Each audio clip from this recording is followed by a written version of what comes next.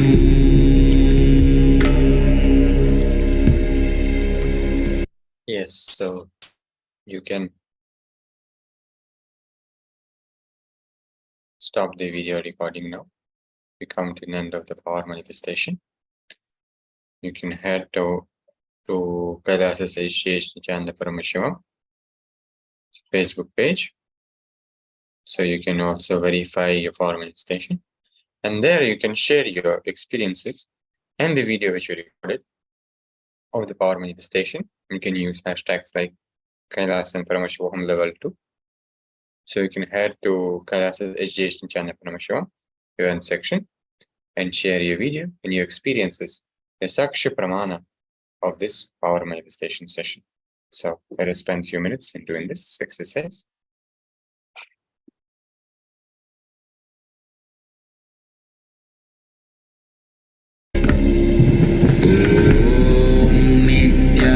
Nithyananda Paramashivoham.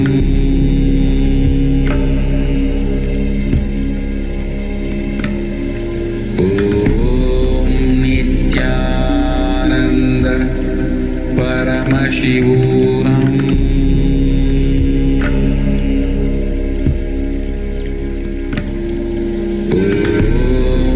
Nithyananda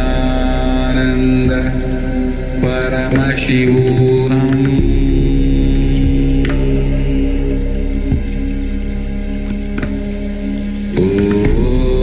Nithyananda Paramashivoham. Nithyananda Paramashivoham.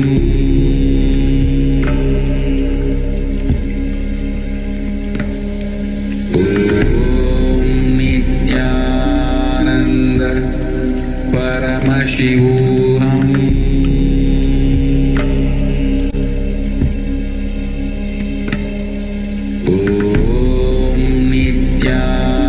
Nithyananda Paramashivoham.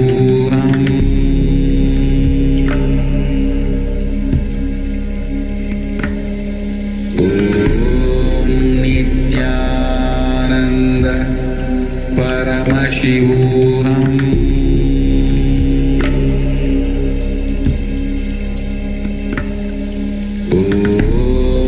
Nithyananda Paramashivoham.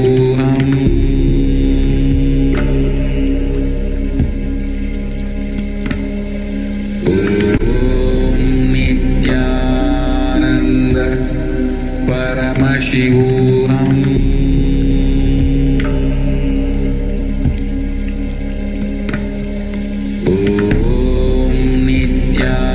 Nithyananda Paramashivoham. Nithyananda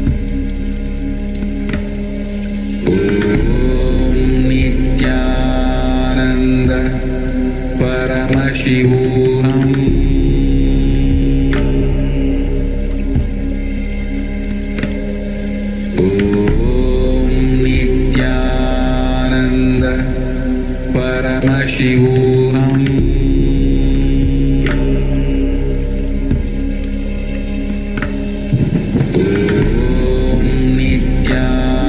Nithyananda Paramashivoham.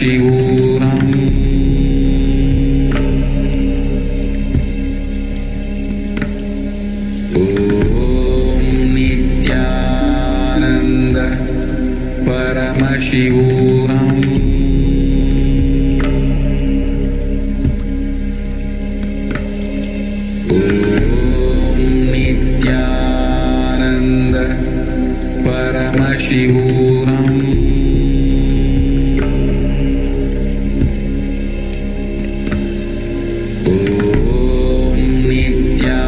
Nithyananda Paramashivoham.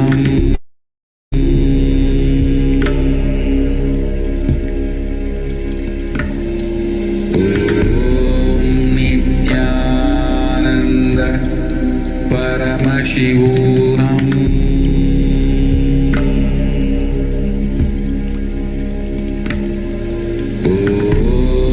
Nithyananda Paramashivoham.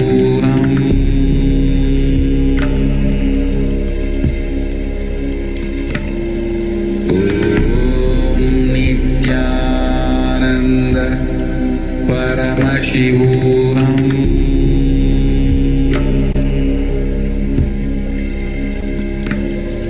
Om Nithyananda Paramashivoham.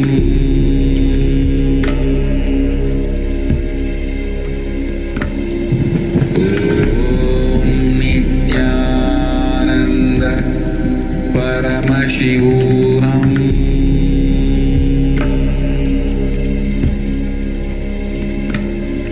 Om Nithyananda Paramashivoham.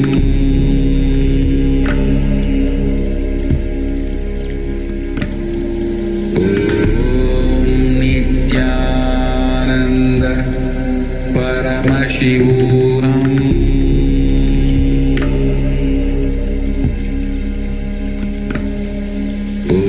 Om Nithyananda Paramashivoham.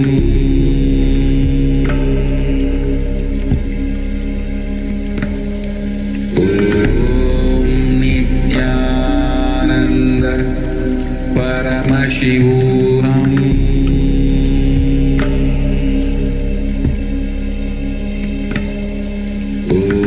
Om Nithyananda Paramashivoham.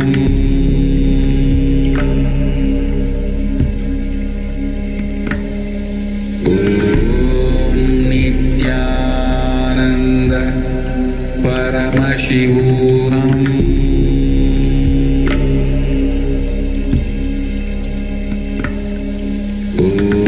Om Nithyananda Paramashivoham.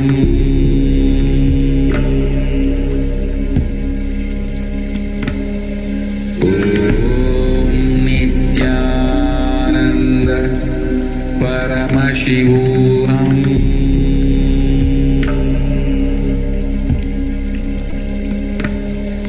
Om Nithyananda Paramashivoham.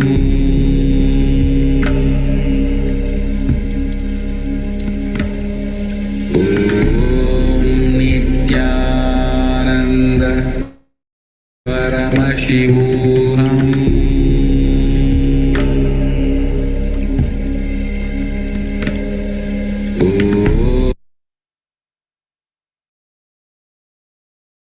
Yes, so with this, we come to an end of this session.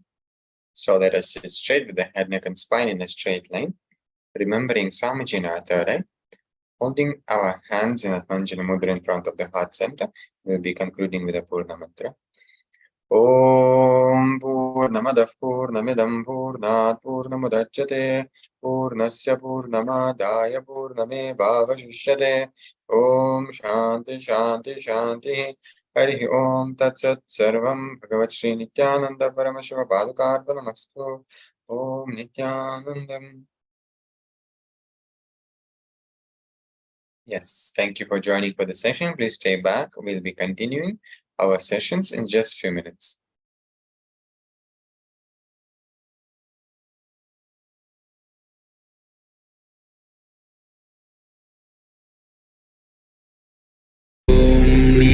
Nithyananda Paramashivoham.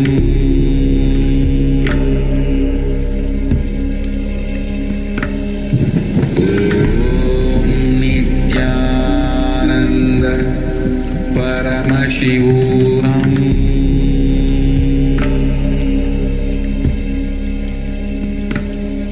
Om Nithyananda Paramashivoham.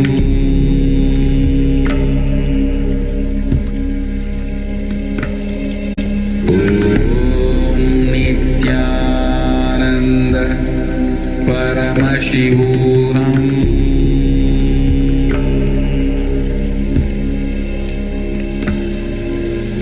Om Nithyananda Paramashivoham.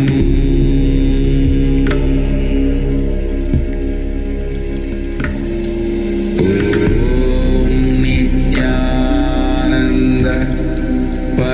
Paramashivoham.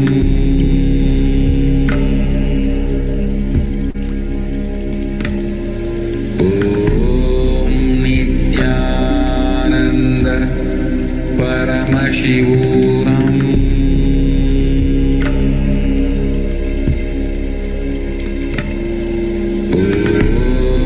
Nithyananda Paramashivoham.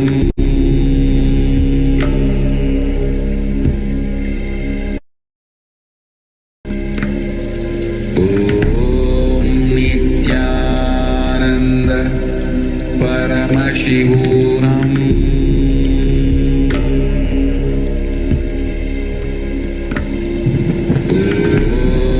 Nithyananda Paramashivoham.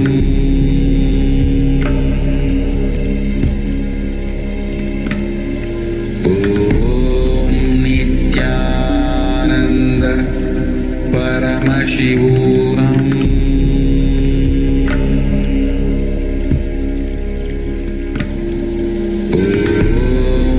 Nithyananda Paramashivoham.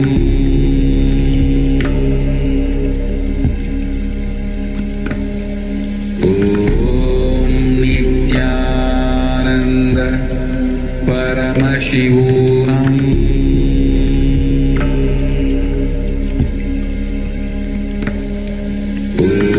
Om Nithyananda Paramashivoham.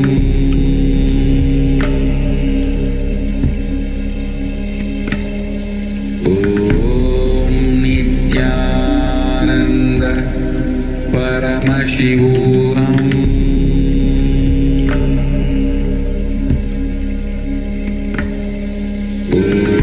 Om Nithyananda Paramashivoham.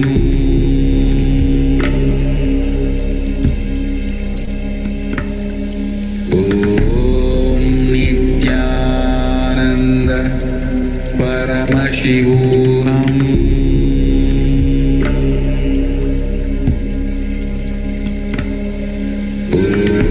Om Nithyananda Paramashivoham. Om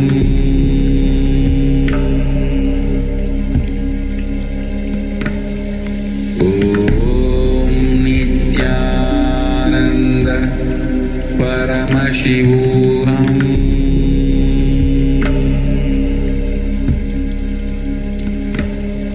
Om Nithyananda Paramashivoham.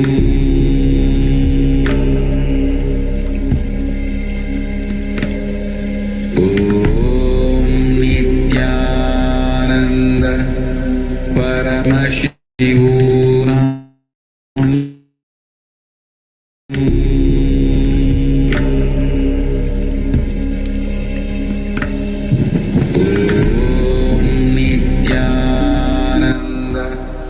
Paramashivoham.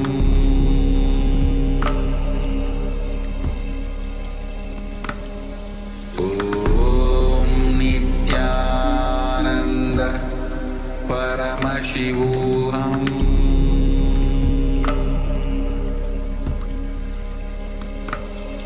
Om Nithyananda Paramashivoham.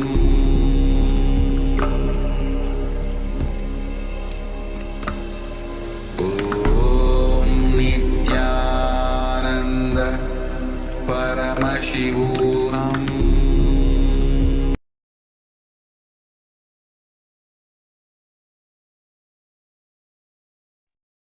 Yes, Nithyanandam.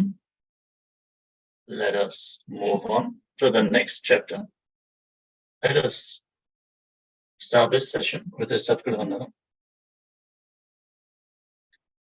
Nithyanandam Paramasukadam Kevalam Jnanamurtim Vandvatitam Gagana Sadusham Tapamasya Dilaksham Ekam Nityam Vimalamacharam Sarvadhi Sakshi Bhutam Bhavaditam Trigunarahitam Sadgurum Tam Namami.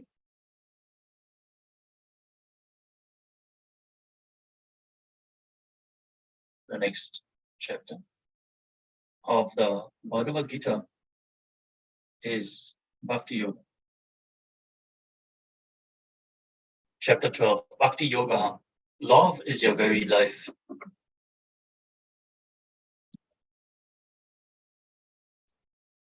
Bhakti Yoga, union through devotional love.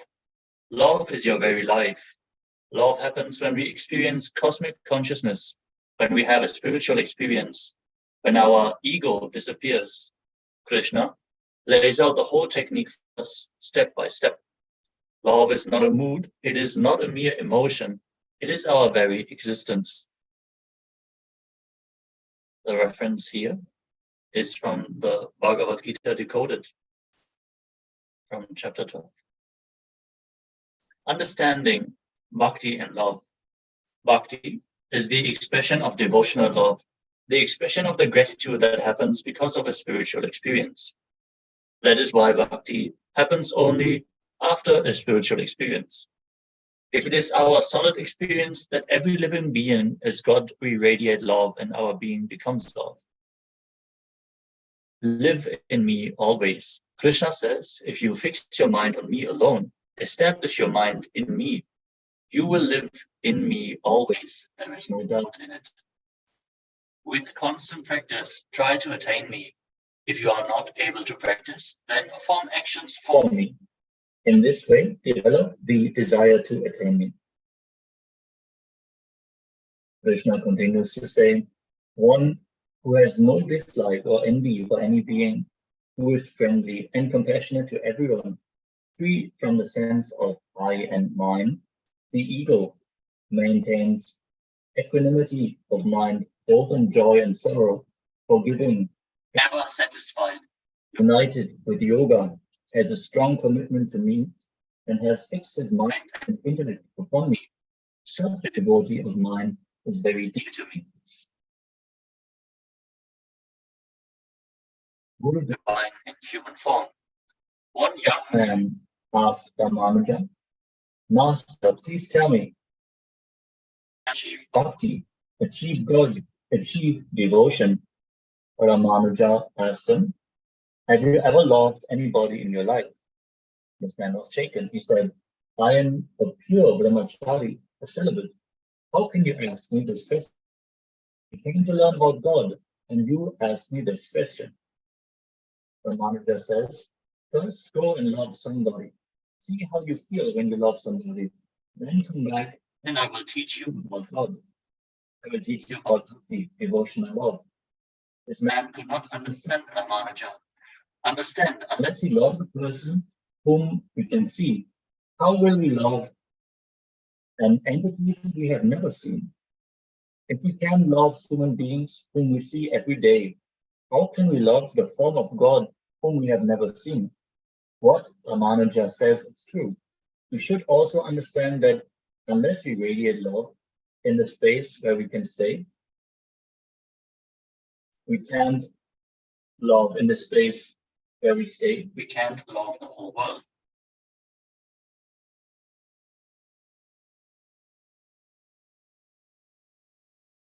This is Artha Pramana from the authorities of Hinduism, the Vedic rishis and scientists who time tested and verified the science.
Yes, we are back.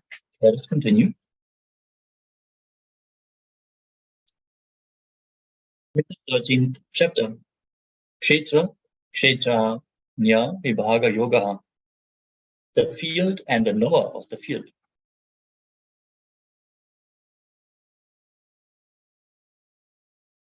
The field and the knower of the field, Kshetra, Kshetran, Kshetranya, Vibhaga Yoga, the yoga of discrimination of the Kshetra, the field, and the Kshetranya, the knower of the field. You are a wave in the ocean of existence. When the wave understands that it is not separate from the ocean, it drops its resistance and merges with the ocean. Krishna clearly talks about the physical matter in which we exist, as well as the consciousness that stays in the matter. The consciousness is the root cause. It is not only the origin, but also the cause. It is the source from which we come and in which we stay. The whole universe, the universal consciousness, is the space in which we all happen. Our only problem in life is that somehow we have forgotten that we are a part of the ocean. We forgot that we belong to the Kshetranya. The word Kshetranya means consciousness, which is the cause for the field to function. Kshetra means field, and Kshetranya means knower of the field. Kshetra means body, and Kshetranya means the consciousness that knows it has a body. Our consciousness is Kshetranya, and our body or matter is Kshetra. In this chapter, Krishna reveals the secrets of Kshetra and Kshetranya. If we don't know the secrets of Kshetranya, the Kshetra acts as if it is the owner. Exercise, witness, and be liberated. Krishna ends by saying, if we can witness as pure consciousness, we will be liberated from the bondages of the body-mind and achieve the eternal consciousness. We seek to realize the eternal consciousness, witness, and be liberated. Please know that becoming the witness of the Kshetra is the only way to keep us away from the bondages of the body-mind. We must witness as the Kshetranya consciousness. When we do that, we will see the separation of the self from the body and mind. Understand that all our movements, reactions, and emotions are related to the body-mind system. The way we move our body is a reaction by our body-mind system. Our emotions like anger, laughter, sadness, and happiness are reactions of our mind. All of them are movements created by our body-mind system. When we witness these movements happening in our system, we separate ourselves from the body-mind system. When we watch them like clouds in the sky, when we watch them like a movie on a screen without getting attached, we see the truth. Even the thought of witnessing our thoughts and our emotions is the thought that is controlled by our mind. Even that is our thought and implies that mind is still acting.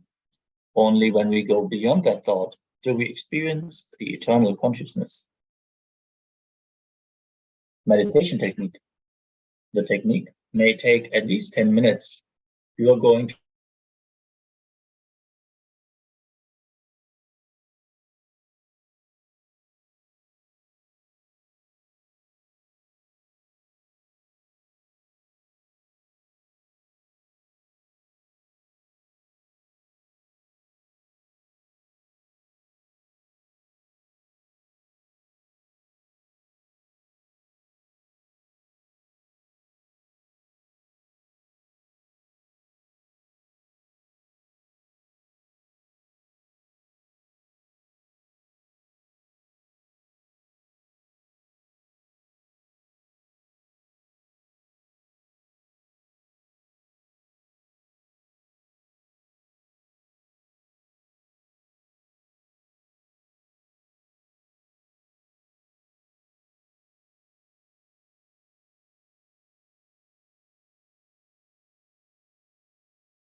Witness the movement of your body.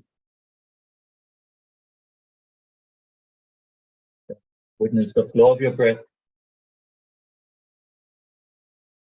Finally, the movements of your mind without interfering, without trying to restrict or control. Just be a witness. Chaitanya to your kshetra.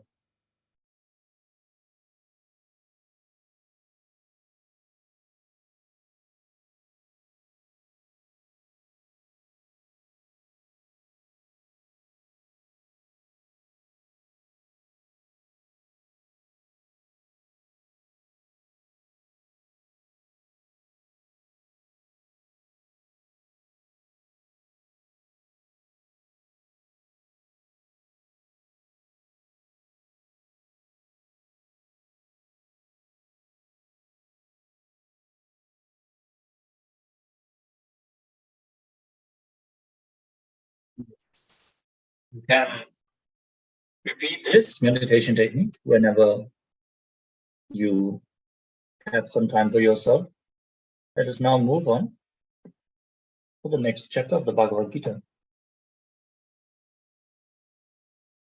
which is Gunatraya Vibhaga Yoga. Find your root pattern and complete it.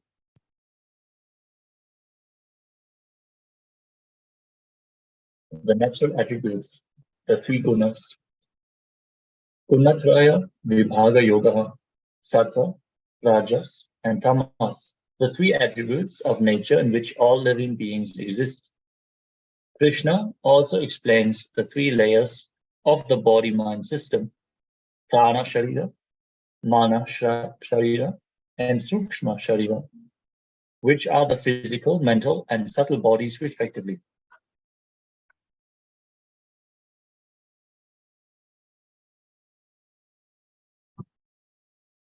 The material nature consists of three attributes or root patterns, gunas, sattva, goodness, rajas, passion, and tamas, ignorance. Sattva refers to the root patterns that lead us to joy, bliss, the space of completion. Rajas refers to the root patterns that lead us to restlessness, excitement, and to work intensely, making us active and materially productive. Tamas refers to the root patterns that lead us to depression, laziness, and dullness. Those patterns that automatically arise and imbalance our cognition and lead to depression are called tamas.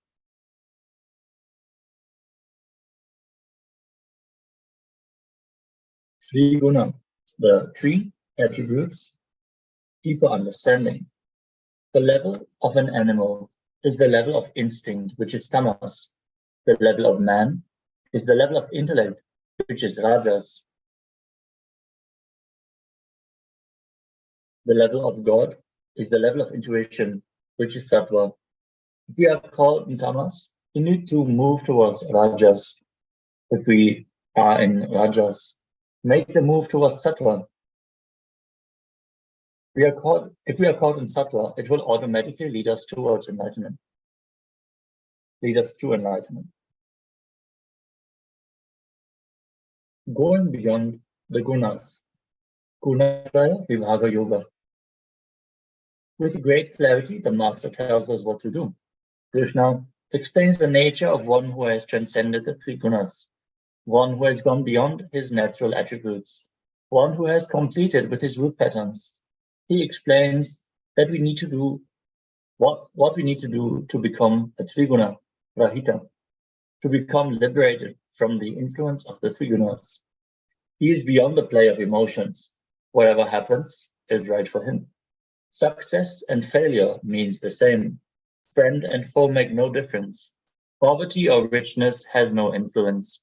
Such an attitude of total detachment requires one thing: complete trust and surrender.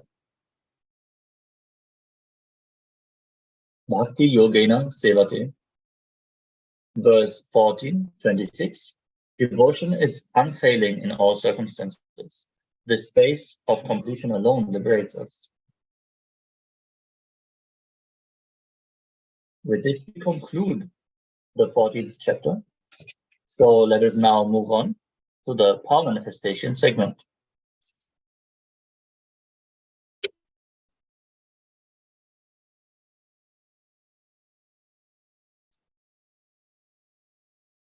Start with the prayer. Let's open the session with the Sadguru Vandanam. Nithyanandam Paramasukadam Kevalam Jnanamurtim Dvandvadijam Gagana Sadrusham Dattamasyadi Laksham Ekam Nityam Vimalamashalam Sarvadi Sakshi Bhutam Avaditam Gunarahitam Satpurum Tam Namami. Please take note of the security measure. And also NSA, National Security Agency, mandatory security measures. Photography, video, audio recording of any kind is strictly prohibited during all sessions. Be on mute, be on camera throughout the whole class. If you need to step out in an unavoidable situation only, please inform the digital security officer. Exceptions are rare, and not following the above measures may lead to the removal from the program. Please take note of the disclaimer and the important portion. We're going to manifest the extraordinary power of the divine. Let us get ready for, with a powerful cognition from the Living Enlightenment book, prepare a pen and a paper and an opaque cloth or eye band. If you have, get your Krishna Shila, a granite slab,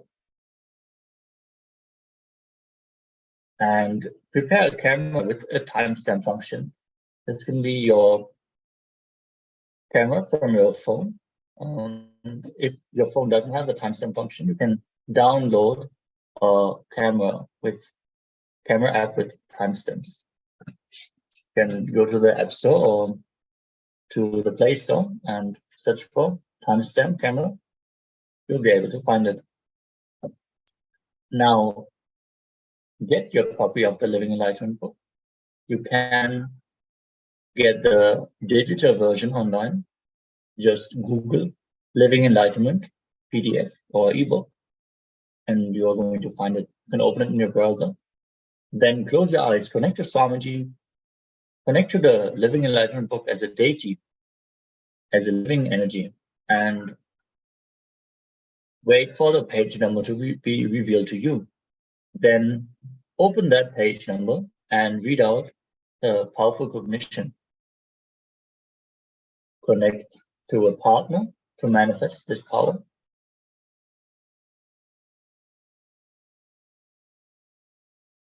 Take a few moments to set up your camera. Activate the timestamp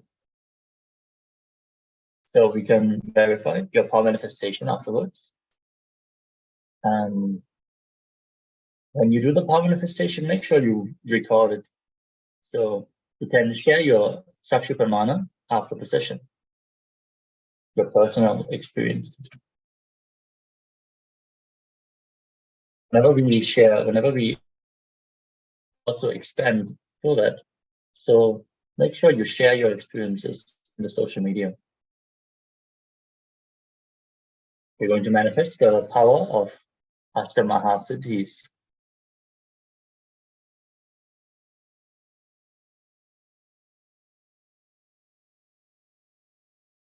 Dasapamana on Astamahasiddhis. Naranam kadyate tena sakenopi na kadyate tasya syat paramasiddhir animadi guna prada vayu samnyacharate dehe sasavi nirbhavet dhruvam akasha panaka jaga rapti Yusamapi Vardhadhe, from the Shiva Samhita, verses 576 to 78. Death is eaten by him. He is eaten by none. He manifests the highest powers such as Anima, Lahima, Mahima, etc. The Vayu, wind energy, moves equally throughout his body. The juices of his body also are increased. Rasa, Vritti, the nectar exuding from the ethereal lotus, Prakasha Pankaj, also increases. We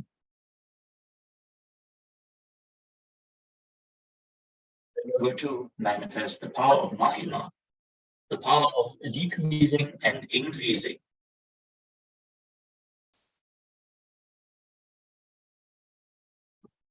Now, sit in a cross-legged manner on the floor or on a chair. With your head, neck, and spine in a straight line. Visualize Paramashiva has come down as Bhagavan Nithyananda Paramashivam from KAILASA. Remember Paramashiva in your third eye. Sit with this powerful cognition and meditate on it. Think intensely. You are Nithyananda Paramashiva. Anything else you think as your identity is delusion. Drop it. You are Nithyananda Paramashiva. Nithyananda Paramashiva. Absolute unclutching to experience the state of Paramashiva. Complete completion to experience the space of Paramashiva. Oneness to experience the powers of Paramashiva.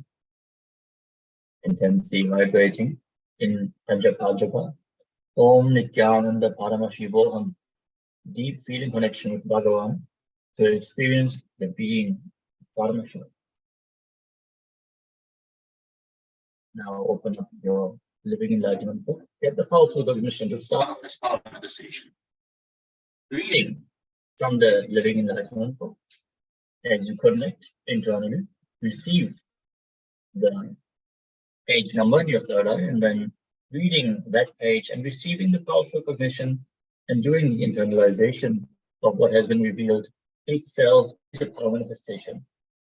So let us all get a powerful cognition from the Living Enlightenment book before we start with this power manifestation.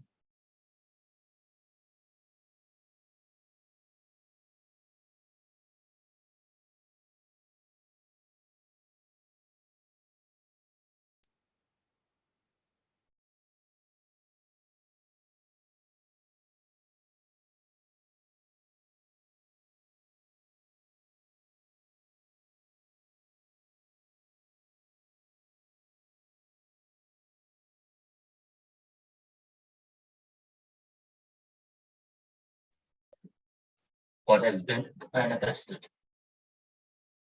the powerful cognition that has been revealed.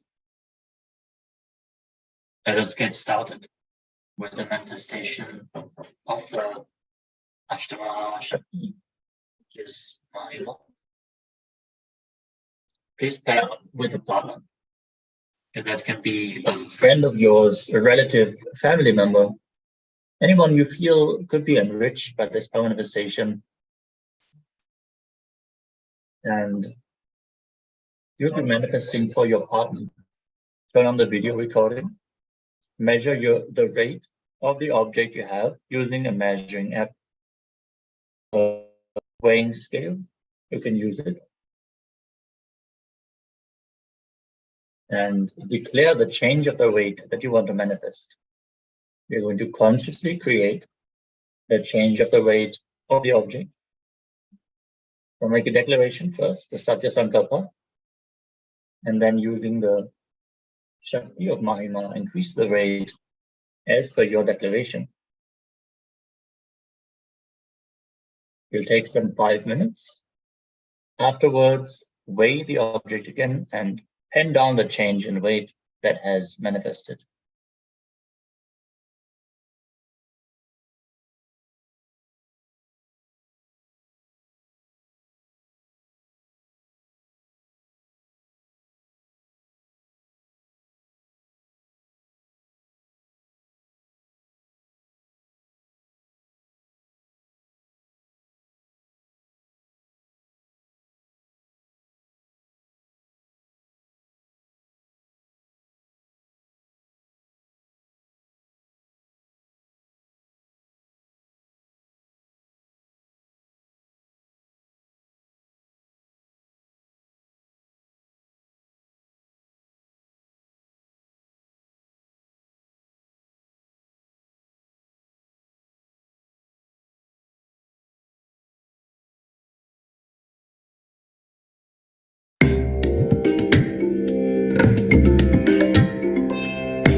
bless you all.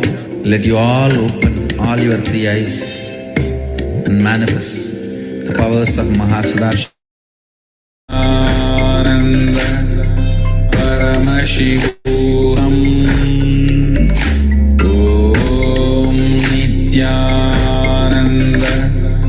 Paramashivoham. Om Nithyananda. Paramashivoham. Om Nithyananda. Paramashivoham. Om Nithyananda. Paramashivoham. Om Nithyananda. Paramashivoham. Om Nithyananda. Paramashivoham. Om Nithyananda. Paramashivoham. Om Nithyananda. Paramashivoham. Om Nithyananda. Paramashivoham. Om Nithyananda. Paramashivoham.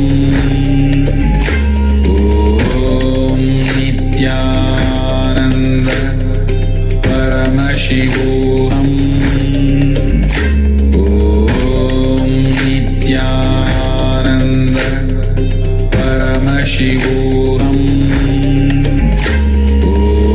Om Nithyananda. Paramashivoham. Om Nithyananda. Paramashivoham. Om Nithyananda. Paramashivoham. Om Nithyananda. Paramashivoham. Yes. Let us now verify. Share your recording of the before and after, showing the weight increase as that has been declared by you before. Verify with your partner what has been manifested. And take a moment to share your experience on the social media, on the official Facebook page. Remember to upload your videos. Now go to the KAILASA's HDH Nithyananda Paramashivam Facebook page. You can search for Paramashivam and Nithyananda. You will immediately find the page. Then go to the events tab, select discussion, and post your video or pictures with the timestamps using hashtags #KAILASA and #Paramashivoham Level 2. It will take a few minutes to post our experiences in social media.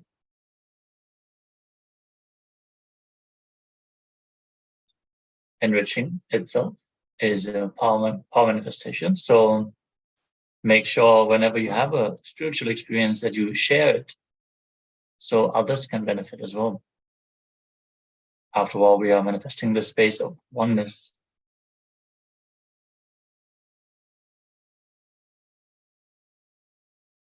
With this, we are coming to the conclusion of this power manifestation session. So let us end with the Purna mantra. Sit straight with your head, neck, and spine in a straight line. Close your eyes. Visualize Swamiji sitting in your Anandakanda as yourself. Om Purnamadav Purnamidam Purnat Purnamudachyate Purnasya Purnamadaya Purnameva Vashishyate. Om Shanti Shanti Shanti. Hari Om Datsat. Sarvam Bhagavat Shri Nithyananda Paramashiva Parukarpanamastu. Om Nithyanandam. Yes, let us now move on with the next chapter of the Bhagavad Gita.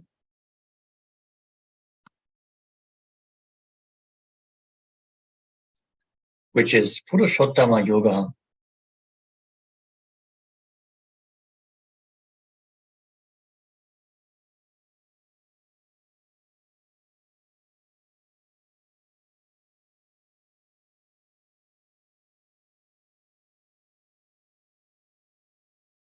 No questions, only doubts in the topic of this. Sri Bhagavan Vacha Urdhva Moolam Adha Shakham Ashvatham Prahu Avyayam Chandam Si Yasya Parnani Yastam Veda Savedavit. This is verse 15.1, the first verse of the 15th chapter. Words that are settled in our inner space form the bone structure of our life. Words expressed or coming out when we are alone are the root patterns of samskaras printed in the causal body. Our lives revolve around them. If we are giving conflicting, contradictory words, the bone structure of our life will be a circle put on a square and rectangle, all crooked perversions. So if you start building your life on it, how will it be? Crooked, perverted, incomplete, and useless. Samskaras are our thought patterns. Adhisthaya manaschayam. You create a body according to the root thought patterns or samskaras in the causal layer. You are hypnotized to believe that your past has influence over you. No. Till this moment, if somebody is a sinner, in the next moment he can become a saint. Till this moment, if somebody is a saint, next moment he can become a sinner. That is the beauty of Mahakala, time. Reprogramming our causal layer. Those who are free from pride, delusion, and attachment, those who dwell in the self, who are complete with lust, who are free from the dualities of joy and sorrow, not confused, and who know how to surrender to the Supreme Person, attain the eternal consciousness. The ordinary human being, Jiva Bhuta, is in control of his destiny. All that nature provides are paths in our lives, and we choose the path we travel by. We decide the path. What drives us into taking one fork or another is vasana, the smell that the spirit carries.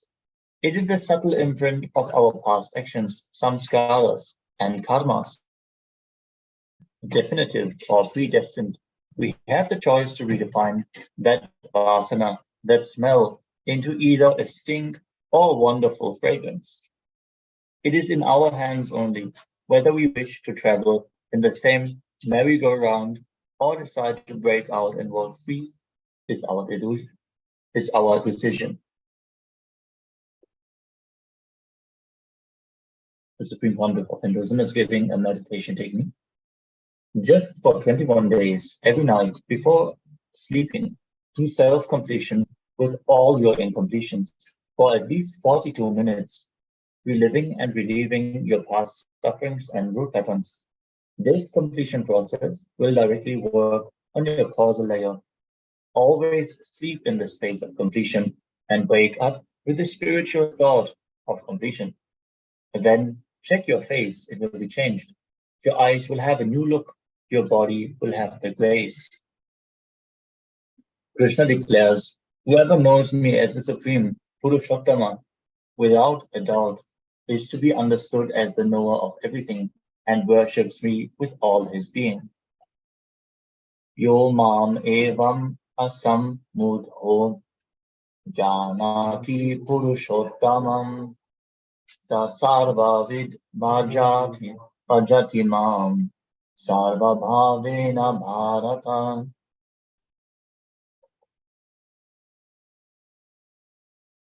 Guru alone gives experience. A teacher knows intellectually, a master knows experientially.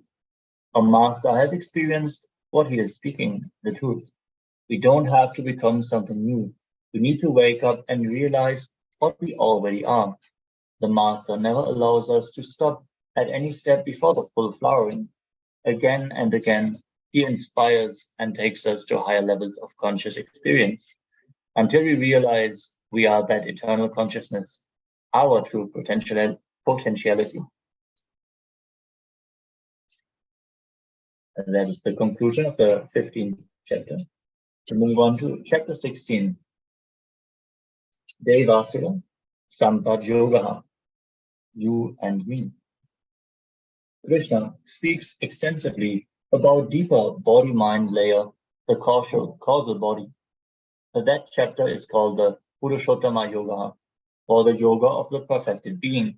Krishna points out how the body-mind system is like a unique tree with its root in the physical world and the branches in the causal world. Here, in the 16th chapter, he moves into a deeper energy layers of the body-mind system and takes us to the cosmic layer. Krishna speaks about the qualities of the divine, Deva, and the demonic. The yoga of divine and demonic nature. Krishna speaks about the qualities of the divine Deva and the demonic Asura. The beauty is that both these words have the same root.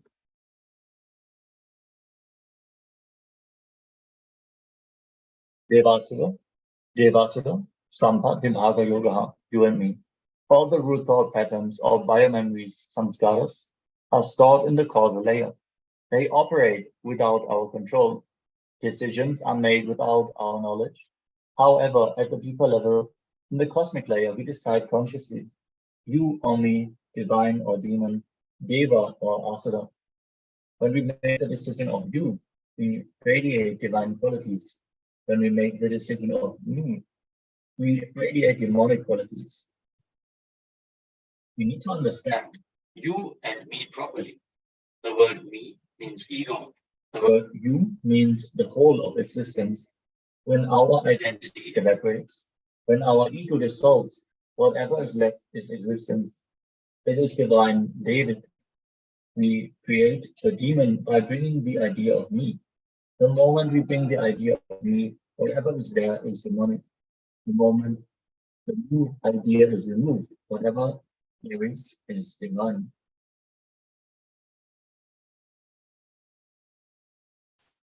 This is the conclusion of the 16th chapter. Let us move on to the next chapter, which is Shaya Vibhaga Yoga, authenticity, straight way to liberation. Living is about having Shraddha, courage of authenticity. Your convictions and your day-to-day life is living. Shraddha is total conviction in what we are feeling, thinking, speaking, and doing. There should be no doubt in our mind about the path that we are following and why we are following it. Authenticity is being sincere to the four aspects of you. What you feel as you, your inner image. What you project you to others, outer image. What you think about others and life, others' image. And what you hold you as life image. Being sincere to all these four is authenticity. Gap between your desire and responsibility is your inauthenticity. Bring more and more authenticity. Take more and more responsibility. When you take responsibility, sit by taking the space and be ready to sacrifice. The world will simply move based on your world. The world will move as you want. Practice authenticity. Shraddha, authenticity, has to be practiced in every dimension of your life, at every level of your thinking, and at every level of your cognizance. Understand that the ultimate step or the straight way to enlightenment is authenticity, to live the truth. Enriching without expectation. Incarnations still landing on planet Earth to make all of you enlightened is nothing but the universe practicing responsibility. He leads you on the path of complete cognition for an experience of the ultimate consciousness and ultimately to love and oneness with the divine. This is where the role of a guru is important. Let us now move to the final chapter of the Bhagavad Gita, chapter 18, Moksha Sannyasa Yoga, drop everything and surrender. The essence of the entire Bhagavad Gita. Sarva dharman parityajya mamekam sharanam vraja aham tvam sarva bhavebhyo mokshayish yami mar suchaha. This is chapter 18, verse 65. Drop everything, whatever you know as dharma, whatever you know as life, whatever you think you know, just drop it. Drop everything and surrender. Whatever you know is only your knowledge. It is just what you know. It is not what is. Knowledge does not prove existence. There is no I. There is no mind. Can whatever you think as I, either your body or mind, function without air? Can you say that the air belongs to you? This basic energy, prana, which goes in and comes out, does not belong to you. If prana stops happening, what you think of as you disappears. I and mine, the reason for all problems. These two instincts of holding onto I and mine are the reason for physical and mental problems. The instinct to survive and the instinct to possess are the root cause of our problems. If we do not internalize the outer incidents, and if we treat them with the indifference they deserve, we experience what I call surrender. In the words of the Supreme Punch of Hinduism, from Bhagavad Gita Decoded, chapter 18. A small story, instinct of survival. One day, Sri Vishnu was resting on Adishesha, his bed that is actually a big serpent. Lakshmi, his consort, was pressing his feet. This is known as Pada Seva, service of the feet. Suddenly, Sri Vishnu called for his vehicle, Garuda. He stood up, ran a few steps, stopped, and then walked back. Lakshmi was puzzled and asked what had happened. Sri Vishnu explained that he had seen a man throwing stones at one of his devotees who was meditating. He jumped up, intending to protect him. However, he saw the devotee open his eyes and picked up a stone to defend himself. When Vishnu saw that the man could protect himself, he decided not to go. Thus, when we protect yourself and your property, he withdraws. To protect does not mean that you should not lock your house. It means that you should drop the instinct of survival. The instinct of survival constantly tortures you, but the instinct to every moment. Renunciation, not struggling with goal and purpose. Etanyapi tu karmani sangam yaktva phalani cha. Verse 18.6. Whether it is spiritual or worldly activity, as long as you struggle with a purpose and a goal, you can never relax. The person who surrenders to the flow of life experiences the inner space and outer space at the same time. As long as you struggle with completion, you don't enrich. As long as you struggle with enriching, you're not complete. When you relax in both, you fall into your inner consciousness, your being, or your inner space. Surrendering your senses. You can experience Krishna consciousness not just by surrendering the intellect and emotions, but also by surrendering the root of the intellect and emotions, that is, the senses. The senses supply the data. When you surrender them, the source of the data is surrender. When you surrender your senses, the recognition of yourself, you lose your identification with the body and mind. The moment you trust me more than your senses, you experience that you are God. You then understand the meaning of Tattvamasi. Literally, you are that, meaning you are divine. Instructions for enlightenment. Endowed with purified intellect, subduing the mind with firm resolve, turning away from objects of the senses, giving up likes and dislikes, living in solitude, eating lightly, controlling the mind, speech, and organs of action, being ever absorbed in meditation, taking refuge in detachment and relinquishing egotism, violence, pride, lust, anger, and proprietorship. One becomes peaceful, free from the notion of I and mine, and fit for attaining oneness with the Supreme Being. Two important understandings. The first is about listening to one's mind, and the second is about not listening to the master. Machchitta sarvadurgani mattasada tarishyasi atha chetvam ahankaran nashroshasi vinangshasi. This is verse 1858. If you listen to me, I shall protect you, whatever may happen. If you do not, and you follow your mind, you shall perish. Devotion and knowledge are not separate. Krishna says that having known me, in essence, one merges in me, and refers to this as devotion. Bhaktya mam avijanati yavan yashasmi tatvataha tato mam tatvato nyatva vishate tad anantaram. This is verse 1855. Please understand that bhakti, devotion, and jnana, knowledge, are not separate. Where there is devotion, there is knowledge, and where there is true knowledge, there is devotion.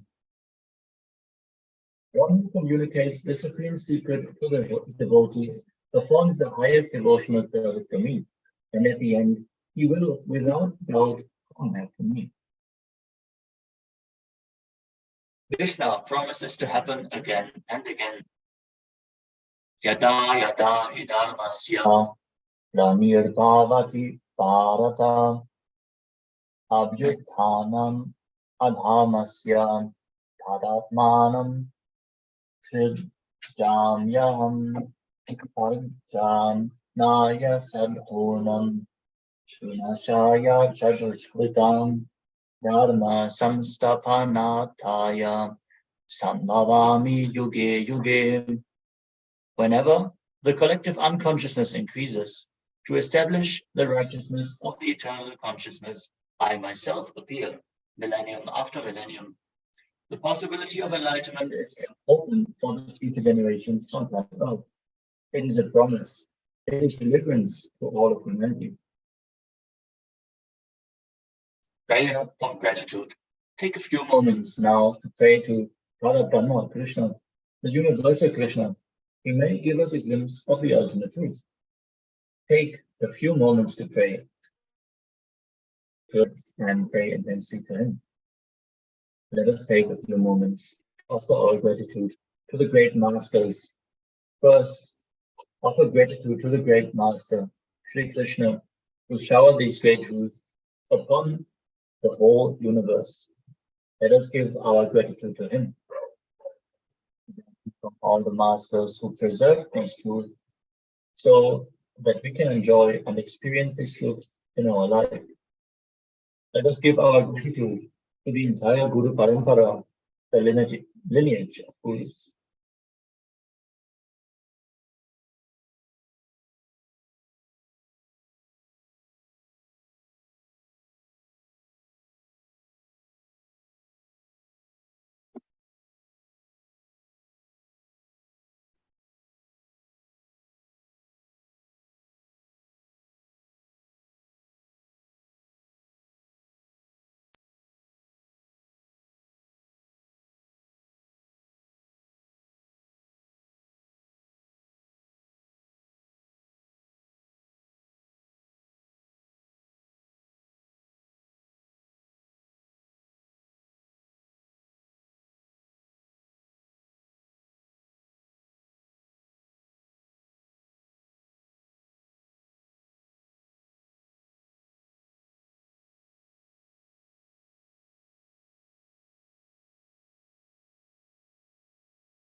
from the space of gratitude, let us now receive Atma Brahman, account of His Divine Holiness Nithyananda Paramashivam.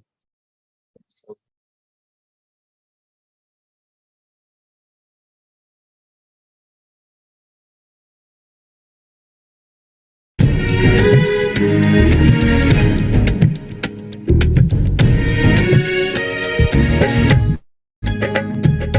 नित्यानन्देश्वर समारम्भा नित्यानन्देश्वरि मध्यमा अस्मदाचार्यपर्यन्ता वन्दे गुरुपरम्परा. I welcome all of you with my love and respects. I welcome all the devotees, disciples, Samajis, Satsangis, Shri Mahants, Mahants, Kotaris, Tanedars, sitting with us all over the world through Nithyananda TV, Facebook Live, YouTube Live, and through two-way video conferencing, having Nayana Diksha.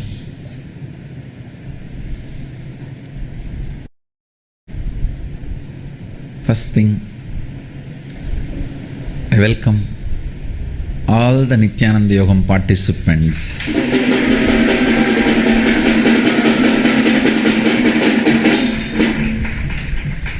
The participants who have been invited, to tell you honestly, personally handpicked.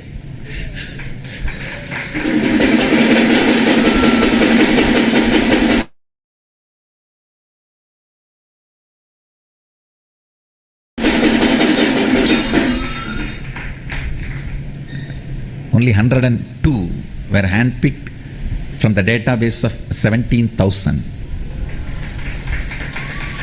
The 17,000 was the database presented to me, and 102 were handpicked, and 90 of you have made it.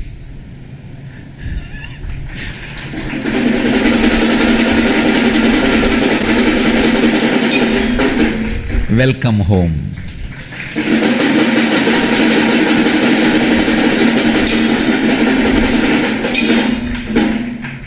The purpose of the Nithyananda Yogam is what I experienced with Arunagiri Yogeshwara. I want all of you to experience that.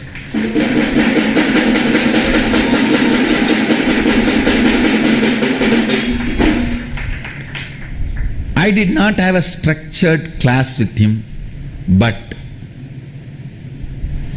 it was a no-break inner awakening. It was literally no-break inner awakening. Only one thing I have not seen. He going for 1, 2, 3 I have not seen. That's all. And I am very sure because of Divya Sarira he does not have. Other than that, I have seen everything. It's literally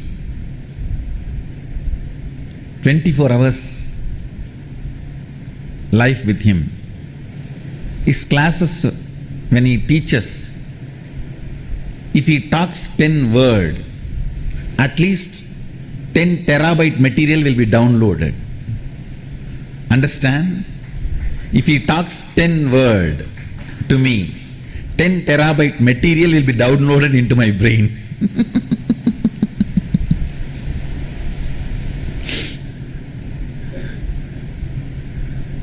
The way he taught me, trained me, it was a unique style.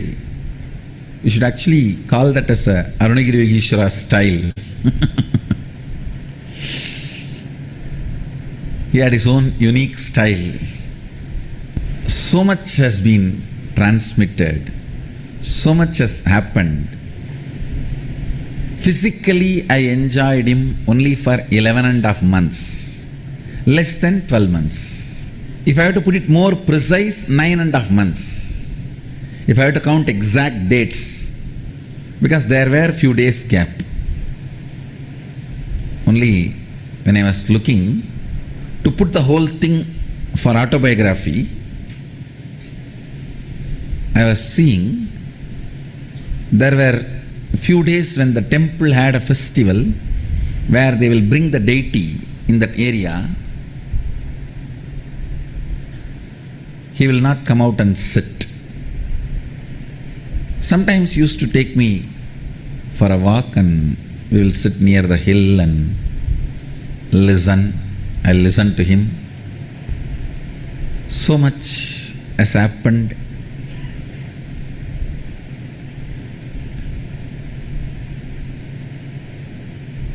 That 9.5 months spread in that 1 year. 11.5 months spread, but only 9.5 months was the, if I have to remove all the holidays, are the days where we did not spend together. It was not a structured, such a spontaneous transmission. Just that 9.5 months has done so much in me. Still I am singing His glory, building thousands of temples for Him.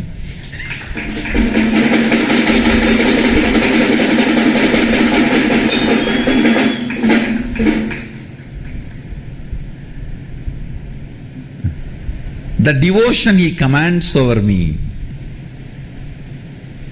and the loyalty I carry, it is literally loyalty towards myself.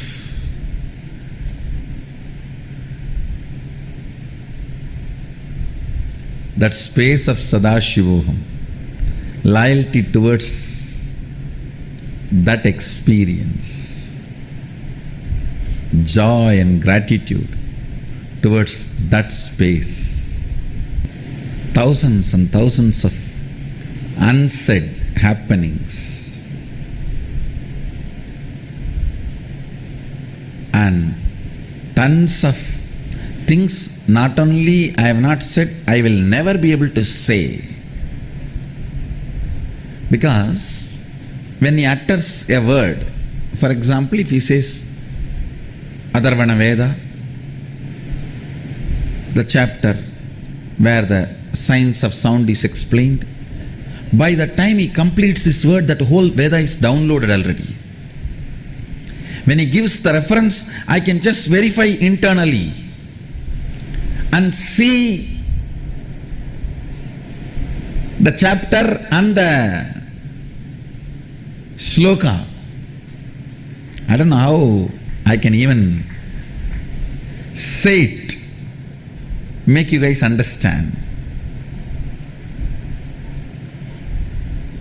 Maybe when I do the same thing with our Balasans and they demonstrate it, then you will be able to understand what I am saying.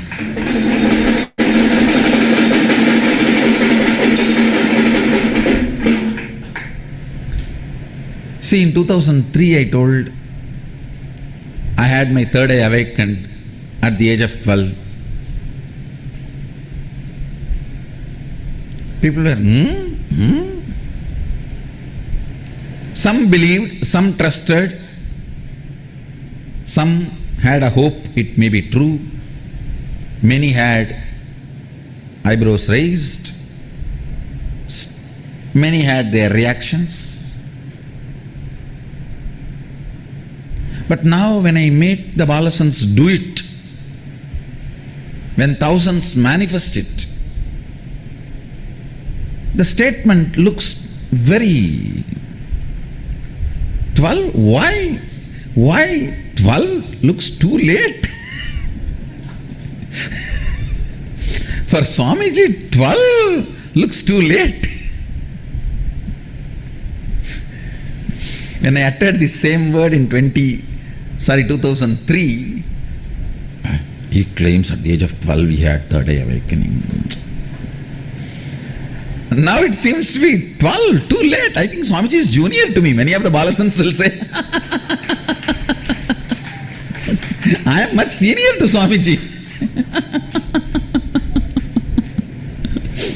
I am only 7'6". I am doing 360. 12? I think Swamiji is a little late. Maybe when my Balasans manifest what I am saying now, that when he uttered the word Atharvana Veda and a chapter, it just like a electric shock, something will happen and I know the whole Atharvana Veda.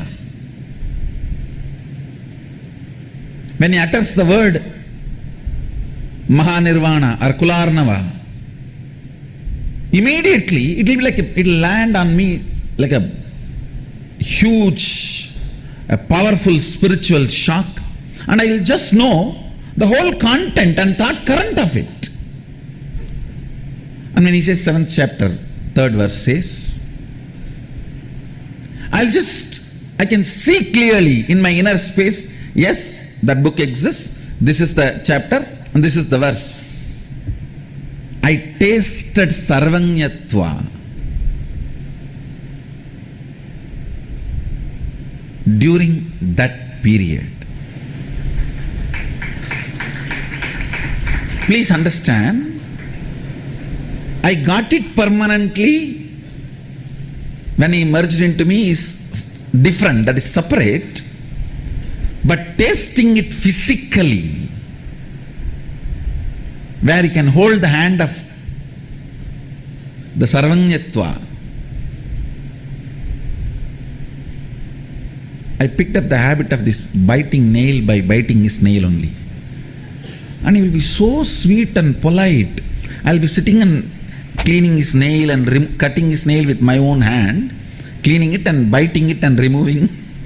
The extreme passions of Sadashiva. In those days, nail cutter and all was not lifestyle for us.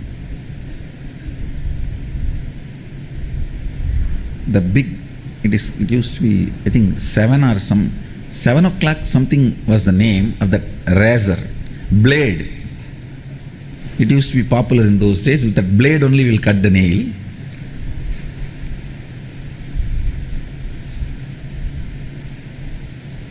In the school we used to have a pencil sharpener. That sharpener, there will be small blade on that sharpener. So from the broken sharpener I'll get that small blade. With that only I'll remove his nail, cut his nail. And what doesn't come out, I'll put the teeth and pull it out. Bite and pull it out. He will be just sitting with all the passions and a smile in his face. All right, do. I literally tasted the Sarvanyatva. I literally wanted what I went through, what I experienced, what I enjoyed with Arunagiri Yogeshwara to become your experience. That is why I invited all of you for Nithyananda Yogam.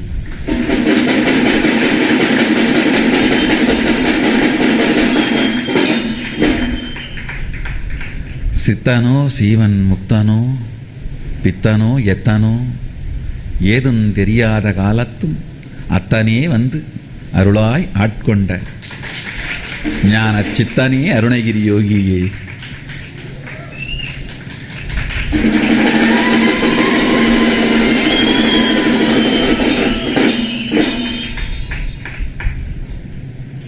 தடுத்தாட்கொள்ளக்கூட தவறு செய்ய போக வேண்டும்.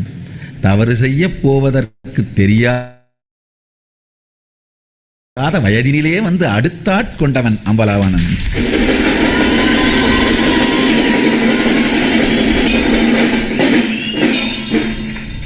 தவறு செய்ய போகும் வேளையில் வருவது தடுத்தாட்கொள்ளல். அது தெரியாத வயதில் வந்து அடுத்து ஆட்கொண்டவன் is a symbol of guru-disciple relationship. He is symbol of all the best things you can see in the planet Earth, whether it is patience, love, compassion, sacrifice, joy,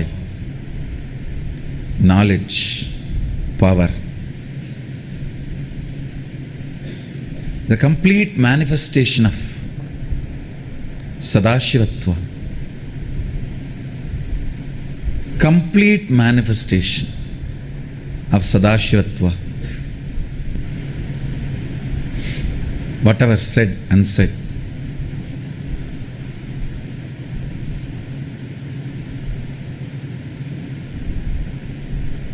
which can't be said.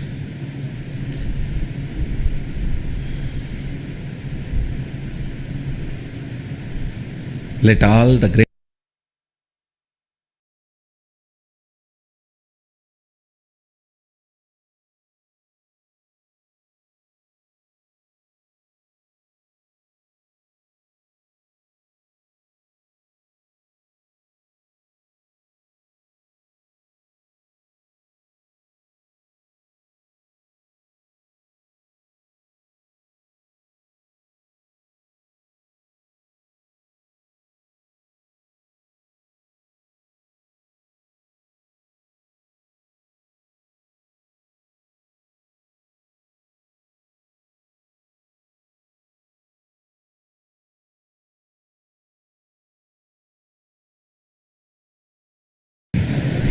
like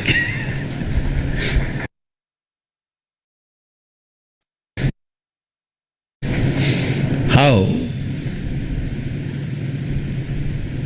10 gunny bag of cotton gets bundled up into one gunny bag. Imagine, that is exactly the way he made himself so thicker and thicker and thicker and poured it in this one body and bundled himself up completely in this one body. Being in love and all is too small word to describe that relationship between me and Arunagiri Yogeshwara.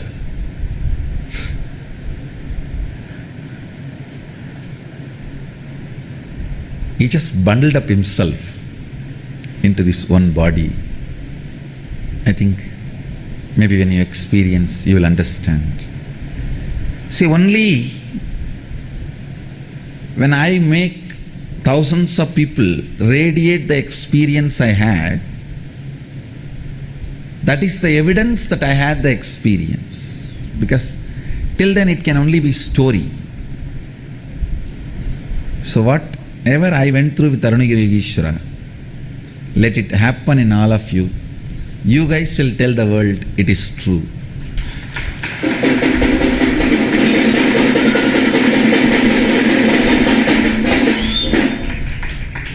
That is why I am saying the Balasans will be the biggest Nithyananda's witnesses.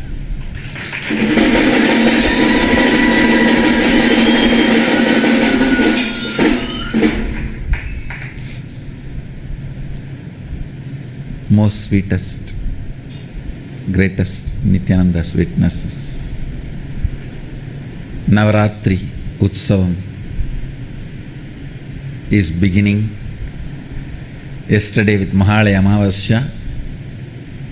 The rituals, the preliminary rituals, Purvanga Puja has started formally.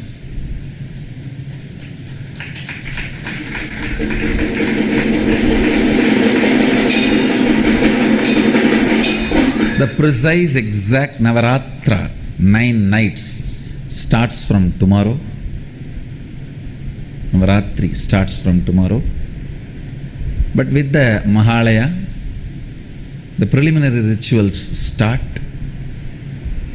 I bless you all. Let's all radiate with integrity, authenticity, responsibility, enriching, causing, living Shuddhatvaita Saivam, the eternal bliss, Nithyananda. Thank you. Be blissful. Yes. With this, we come towards the end of our sessions on the Bhagavad Gita. Please make sure to share with your loved ones science of living life, sciences and powers that they can use at work, school, personal life, and knowledge that knows no boundaries. Guru-disciple relationship is the most rare happening with the ultimate. We look forward to receiving them to our family, paramashivoham.org/. You can use the hashtags #KAILASA and #Paramashivoham to share your experiences from this session.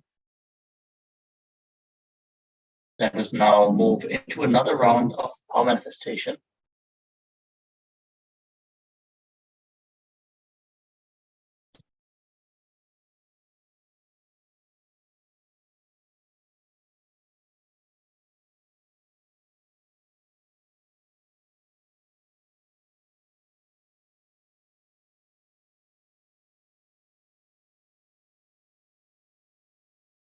Let us open this power manifestation session with the Sadguru. Nithyanandam Paramasukadam Kevalam Jnanamurtim Vandvatitam Gagana Sadusham Tapamasya Dilaksham Ekam Nityam Vimalamachalam Sarvadhi Sakshi Bhutam Bhavatikam Vimalaritam Sadgurum Namami.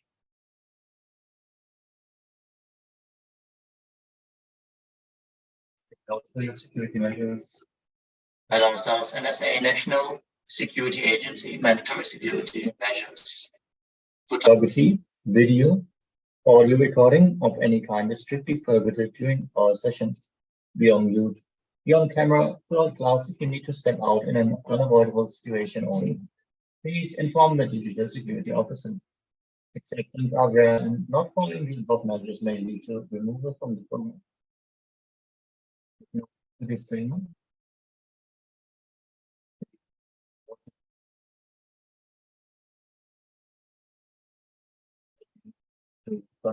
Manifestation of the extraordinary powers of the divine.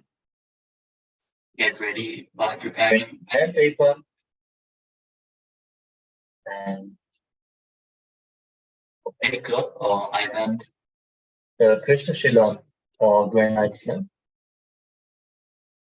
and the camera with a timestamp function.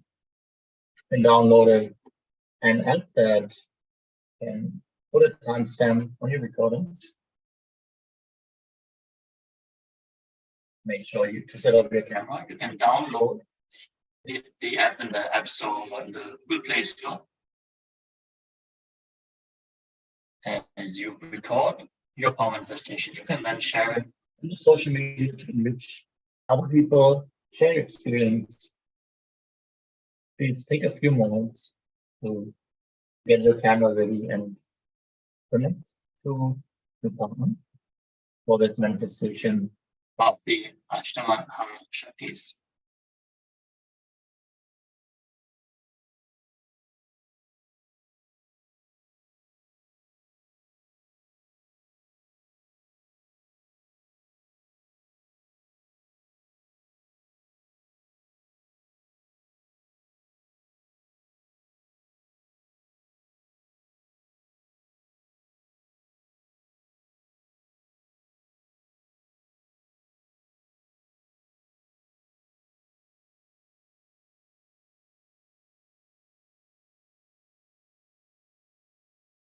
The Shastra Pramana on Ashtama Shaktis.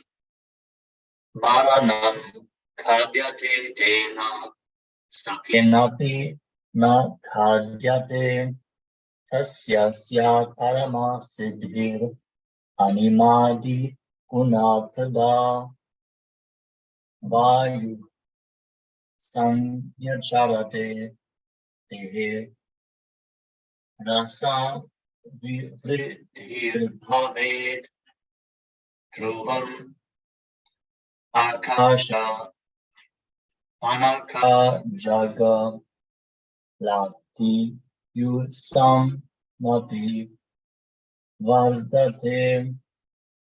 From the Shiva Samhita, chapter 5, verse 76 to 78.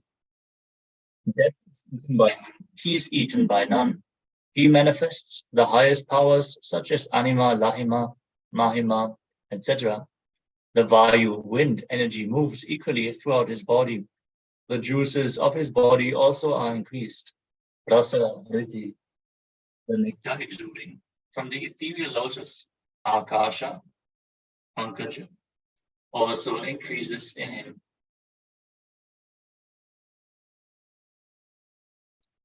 The extraordinary powers of Paramashiva, power 8, Mahima, the power of decreasing and increasing.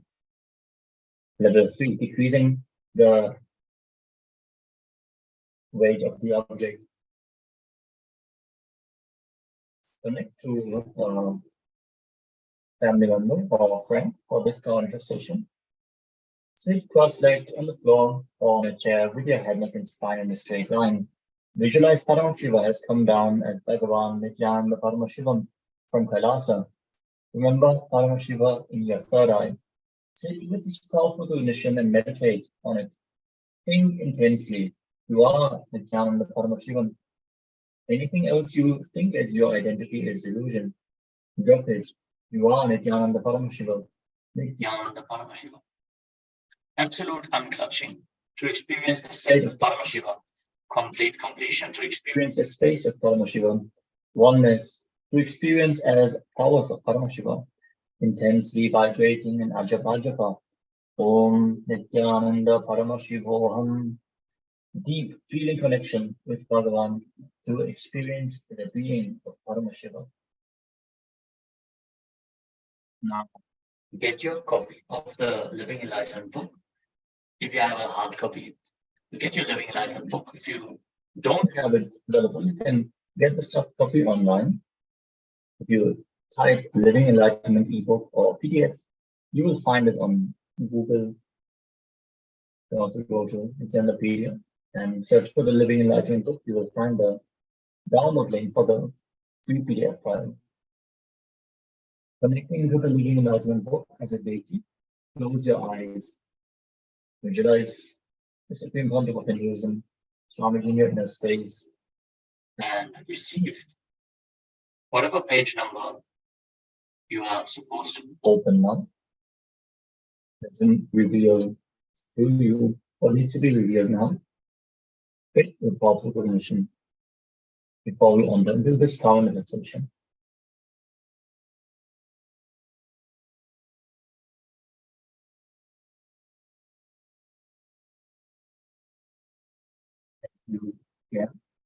The powerful cognition you received from the Living Enlightenment book. Let us take a few minutes for this power manifestation. Getting started, please pair up as partners. You will be manifesting for your partner. Turn on the video recording. Manifest. Measure your weight of the object you have using a measuring app, weight scale estimation, and note it down. Now declare the change of the weight. Bend down the change in weight. So declare how the weight of the object is supposed to change when you come to resolution, how the weight of the object is going to shift. And then sit for the manifestation and record the whole process with the timestamp up. And measure twice, first before and first after the manifestation to verify that your declaration has manifested. It takes some 5 minutes for this manifestation.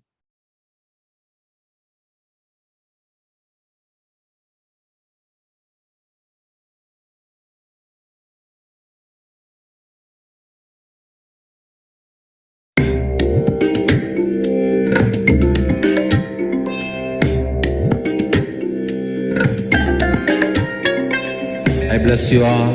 Let you all open all your 3 eyes and manifest the powers of Mahasadarshiva. Om Nithyananda Paramashivoham. Om Nithyananda Paramashivoham. Om Nithyananda Paramashivoham. Om Nithyananda Paramashivoham. Om Nithyananda